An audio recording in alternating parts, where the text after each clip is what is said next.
मेरे प्रिय आत्मन, सहज योग में आज गुरु अर्जुन देव जी का एक शब्द लेने जा रहे हैं। गुरु अर्जुन देव जी का जन्म 1563 ईस्वी में हुआ और 1606 ईस्वी तक पंजाब की धरती पर अलख जगाते रहे। कहते हैं गुरु अर्जुन देव जी, दर्शन पियासी दिनस रात चितवऊँ अनदिन नीत। गुरु अर्जुन देव जी की एक खास विशेषता है कि प्रथम पंक्ति से ही साधना का सूत्र देना शुरू कर देते हैं, जबकि अधिकतर संतों में पाओगे कि पद के अंत में असली बीजक खोलते हैं। जैसे पहली पंक्ति में देखो क्या कह रहे हैं, दर्शन पियासी, मैं प्रभु के दर्शन का प्यासा हूँ, प्रभु के दीदार का प्यासा हूँ। और जब तक प्रभु के दर्शन के तुम प्यासे नहीं होते हो तब तक भक्ति की शुरुआत नहीं है। दर्शन पियासु और दिनस रात चितवऊँ, दिन रात मैं प्रभु की याद में जीता हूँ, प्रभु के सुमिरन में जीता हूँ। अन दिन कहते हैं कि रात दिन, और नित्य सदा प्रभु के दर्शन की प्यास से भरा हूँ। जिसके लिए गुरु अर्जुन देव जी अन्यत्र कहते हैं, कैसे कहूँ मोहे जी वेदनाई, अपने जीव की वेदना मैं कैसे कहूँ, अपनी पीड़ा का कैसे बयान करूँ कि कैसे प्रभु के दर्शन की प्यास, प्रभु के दर्शन की वेदना लिए मैं जी रहा हूँ। प्रभु के प्रेम में, प्रभु की विरह में मेरा जीवन कैसे बीत रहा है, इस बात को मैं तुम्हें कैसे बताऊँ। दर्शन पियास प्रिय प्रीत मनोहर, मेरा प्रियतम कैसा है, बड़ा सुंदर है, बड़ा मनोहर है, और मेरे मन में उसके दर्शन की प्यास हमेशा बनी रहती है। मन ना रहे बहु विधि उमकाई, और मेरा मन धैर्य धारण नहीं करता, हमेशा उमंग में रहता है कब प्रभु का दर्शन हो, कितनी देर प्रभु का दर्शन हो। और चितवन चितवऊ प्रिय प्रीत बैरागी, और हमेशा प्रभु में मेरा ध्यान लगा रहता है और प्रभु की प्रीत में मैं जीता हूँ और बैरागी हो गया हूँ। संसार के भोगों में मेरा कोई राग नहीं रह गया है। कद पावाऊँ हर दर्शाई, कहते हैं मुझे हमेशा लगा रहता है कि कब समय मिले और प्रभु के दर्शन में, प्रभु के सुमिरन में मेरा जीवन बीते। कहते हैं गुरु अर्जुन देव जी, खोल कपाट गुरु मेलिया नानक हरि संग मीत। कहते हैं कि दर्शन की प्यास तो बड़ी ज़बरदस्त रहती है, लेकिन धन्य है मेरा सदगुरु, उसने मुझे प्रभु से मिलाया। और याद रखना, कभी भी अगर तुम भी प्रभु से मिलोगे तो सदगुरु ही तुम्हारा मिलाएगा। गुरु के पीछे गोविंद खड़ा, बाकी सब धर्म कर्म पचड़ा, गुरु के पीछे पीछे गोविंद आ जाता है। ठीक कहते, खोल कपाट, दरवाज़ा खोल दिया, ये घूंघट हटा दिया। ये क्या चीज़ का घूंघट था, ये आकार का घूंघट था, आकार का पर्दा था।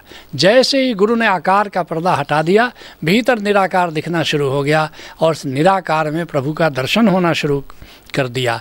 और फिर कहते हैं कि खोल कपाट गुरु मेलिया, आकार का कपाट हटा करके गुरु ने मुझे मिला दिया।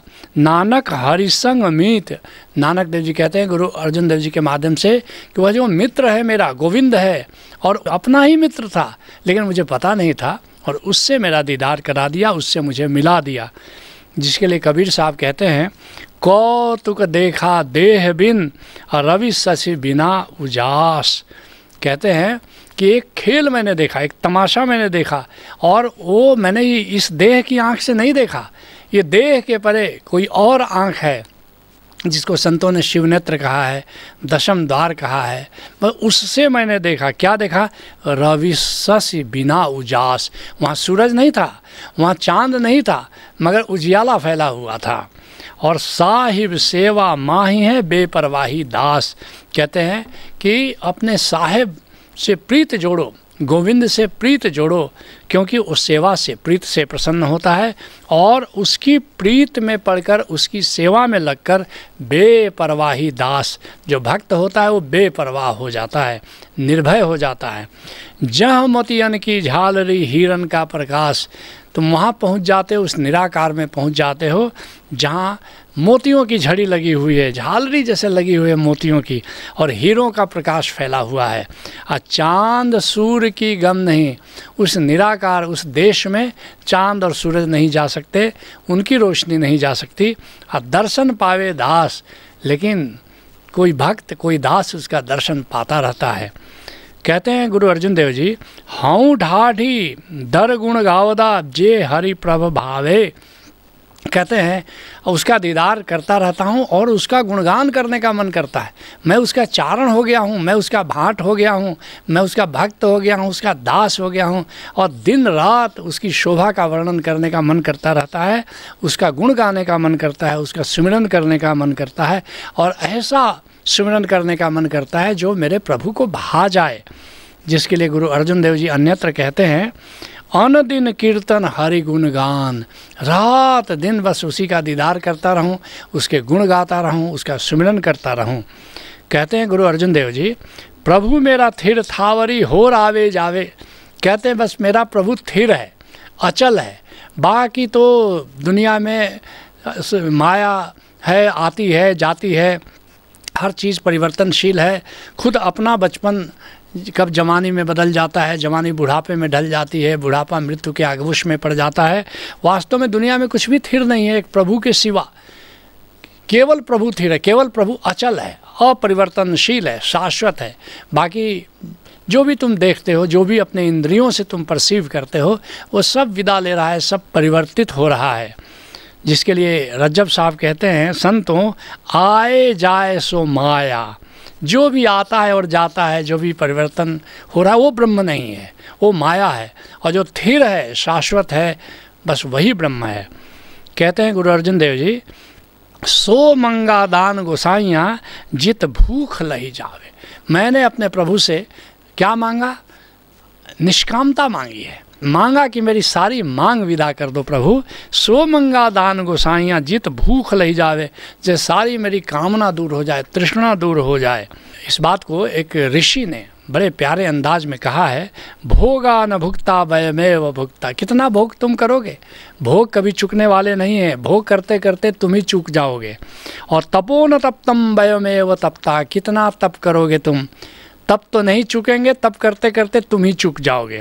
कालो न यातो वयमेव याता, लोग कहते समय नहीं कटता, अरे समय काटते काटते तुम ही कट जाओगे, समय कब कटेगा तुम्हारा। और तृष्णा न जीर्णा वयमेव जीर्णा, तृष्णा दुष्पूर है, कितनी तृष्णाओं को, कितनी कामनाओं को तुम पूरा करोगे। कामनाओं को पूरा करते करते कामनाएं और तृष्णाएं तो जीर्ण शीर्ण नहीं होंगी, तुम ही जीर्ण शीर्ण हो जाओगे। कहते हैं गुरु अर्जुन देव जी, प्रभु जी देवहु दर्शन आपना जित ढाढ़ी तृप्तावे। कहते हैं कि हे गोविंद, तुम अपना दर्शन दो और ऐसा दर्शन दो कि तुम्हारा ये जो चारण है, दास है, ये तृप्त हो जावे। जिसके लिए दादू साहब कहते हैं, मन निर्मल थिर होत है राम नाम आनंद, दादू दर्शन पाइए पूरन परमानंद। कहते हैं कि प्रभु का दीदार करके मन निर्मल हो जाता है, स्थिर हो जाता है और उस राम नाम के सिमरन से एक आनंद फैल जाता है चेतना में। और दादू दर्शन पाइए पूरन परमानंद। इसलिए दादू साहब कहते हैं कि उस पूरन परमेश्वर का पूरन परमानंद का दर्शन करो और उस आनंद और मस्ती में जियो। कहते हैं गुरु अर्जुन देव जी, अरदास सुनी दातार प्रभु ढाढ़ी को महल बुलावे। कहते हैं कि मेरी प्रार्थना स्वीकृत हो गई, अब तो प्रभु स्वयं अपने महल में बुलाता है, मुझसे भेंट करता है। और महल कौन सा है? वो निराकार है। कहते हैं उस निराकार में जा कर के प्रभु का मैं दीदार करता रहता हूँ। जिसके लिए दादू साहब कहते हैं, जहाँ राम तहाँ मैं नहीं। मगर एक बात याद रखना, उस निराकार में फिर अहंकार नहीं बचने वाला है, तुम नहीं बचने वाले हो। जहाँ राम तहाँ मैं नहीं, मैं तहाँ नाही राम। जहाँ अहंकार है वहाँ ओंकार नहीं है। दादू महल बारीक है द्वय को नाही ठाम। लेकिन याद रखना, उस महल में दो नहीं प्रवेश कर सकते, तुम और प्रभु दोनों नहीं रह सकते, एक ही बचता है और प्रभु ही बचता है। कहते हैं गुरु अर्जुन देव जी, प्रभु देख दिया दुख भूख गई। जैसे ही प्रभु का दीदार होना शुरू होता है, मेरा सारा दुख जाता रहा, मेरी सारी तृष्णा जाती रही। और ढाढ़ी को मंगन चित्त नावे। अब तो इस चारण का, अब तो इस दास के मन में, भक्त के मन में अब मांगने की इच्छा ही नहीं होती, सारी कामनाएं विदा हो चुकी हैं, मैं निष्काम हो गया हूँ। जिसके लिए सहजो कहती है, जो सोवे तो सुन्न में, जो जागे हरिनाम। अब मैं सोती भी हूँ तो समाधि में सोती हूँ, जागती भी हूँ तो हरिनाम के सुमिरन के साथ जागती हूँ। और जो बोले तो हरि कथा भक्ति करे निहकाम। अब जो भी बोलती हूँ वो तो गोविंद की कथा ही बन जाती है और भक्ति करे निहकाम। अब कोई कामना नहीं बची है, बस केवल भक्ति बच गई है, केवल सुमिरन बच गया है। कहते हैं गुरु अर्जुन देव जी, सभ्य इच्छा पूरिया लगी प्रभु के पावे। जैसे राम नाम से लगकर जब से प्रभु को पा लिया है, मैं आप्त काम हो गया हूँ, मेरी सारी इच्छाएं पूरी हो गई हैं, मैं तृप्त हो गया हूँ। कहते हैं गुरु अर्जुन देव जी, हूँ निर्गुण ढाढ़ी बख्शियनो प्रभु पुरुष विधावे। अद्भुत बात कहते हैं मैं तो निर्गुण था, मुझे कुछ करना धरना नहीं आता था, मैं तो बेकार था, लेकिन हौ निर्गुण ढाढ़ी बख्शियनो, लेकिन प्रभु ने मेरे सारे अपराध क्षमा कर दिए, मेरे सारे दुर्गुणों को नज़रअंदाज कर दिया। और प्रभु पुरुष वेदावे, और इस बात को उन्होंने मुझे बता भी दिया, बोध भी करा दिया कि तुम्हारे सारे अपराध क्षमा कर दिए गए हैं, तुम्हारे सारे कर्म बंधों से तुम्हें मुक्त कर दिया गया है। जिसके लिए धर्मदास कहते हैं, अवगुण सेवक साहेब जाने, साहेब मन में ना गिलियाने। सेवक के सारे अवगुणों को प्रभु जानता है, लेकिन फिर भी सेवक से वो नफरत नहीं करता है। धर्मदास लई तुम्हारी पनाह, अगले पछले बख्श गुनाह। इसलिए कहते हैं धर्मदास कि हे प्रभु, मैंने तुम्हारी शरण ले ली है, और तुम भी धन्य हो कि तुमने आगे पीछे सब गुनाहों को तुमने माफ़ कर दिया और तुमने मुझे अपना लिया है। तुम भी किसी कामिल मुर्शिद से जुड़ो, उससे नाम का भेद जानो, नाम की साधना करो, नाम का सुमिरन करो, और देखोगे कि तुम्हारे भी आगे पीछे सारे जो कर्मबंध है वो मिटा दिए जाते हैं और तुम प्रभु के प्रिय हो जाते हो। यही सहज योग है। हरि ओम तत्सत।